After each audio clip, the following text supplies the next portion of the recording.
हमारे इस चैनल मैथिली गंगा को लाल बटन दबाकर सब्सक्राइब करें व घंटी के निशान का बटन दबाएं ताकि सभी नए वीडियो आप तक तुरंत पहुंचे बिल्कुल मुफ्त।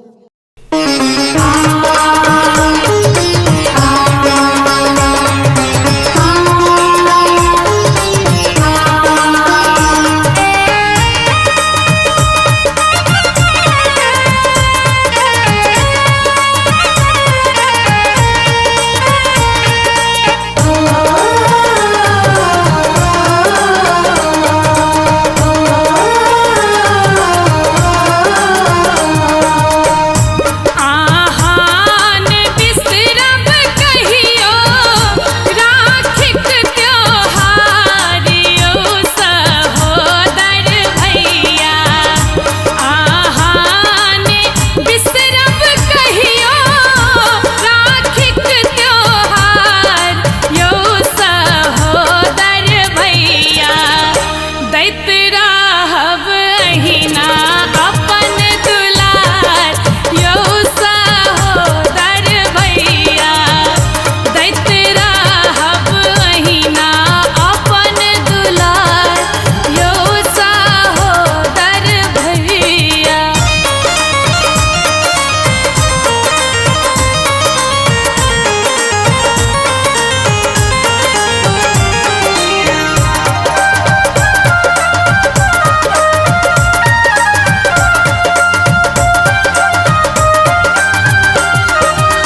केर मास छै दिन पूर्णिमा, पूब केर नभ में सूरजक अरुणिमा।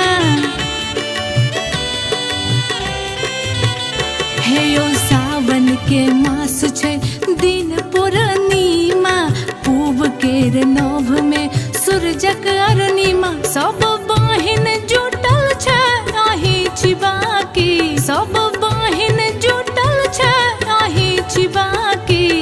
आबू यौ भैया एलै पाबनि ई राखी, सुनू न भैया एलै पाबनि ई राखी।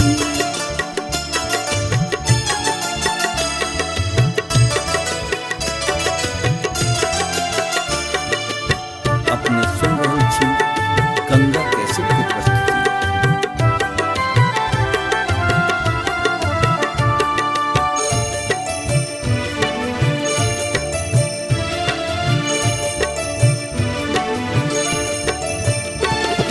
सोना केर थारी में अक्षत या कुमकुम, राखी ल हाथ में बैसल छी गुमसुम। हाँ सोना केर थारी में अक्षत या कुमकुम, राखी ल हाथ में बैसल छी गुमसुम। है यो जायत गरी में होम झांकी, है यो जायत गरी में होम झांकी।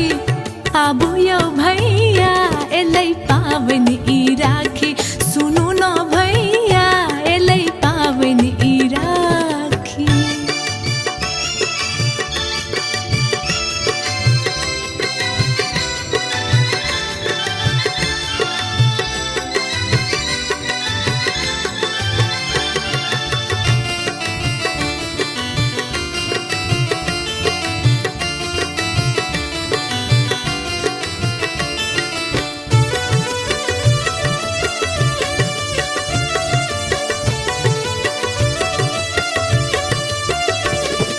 कहलौं जे बॉर्डर सँ छुट्टी लाएबै, रानी सँ एहि बेर राखी बान्हेबै। हे यौ कहलौं जे बॉर्डर सँ छुट्टी लाएबै, रानी सँ एहि बेर राखी बान्हेबै। केहन निष्ठुर भेलौं यौ देलौं फाँकी, केहन निष्ठुर भेलौं यौ देलौं फाँकी। आबू यौ भैया एलै पाबनि ई राखी, सुनू न भैया एलै पाबनि ई राखी। बाट भोरे सो अहाँ के हम ताकी, बाट भोरे सो अहाँ के हम ताकी। आबू यौ भैया एलै पाबनि ई राखी।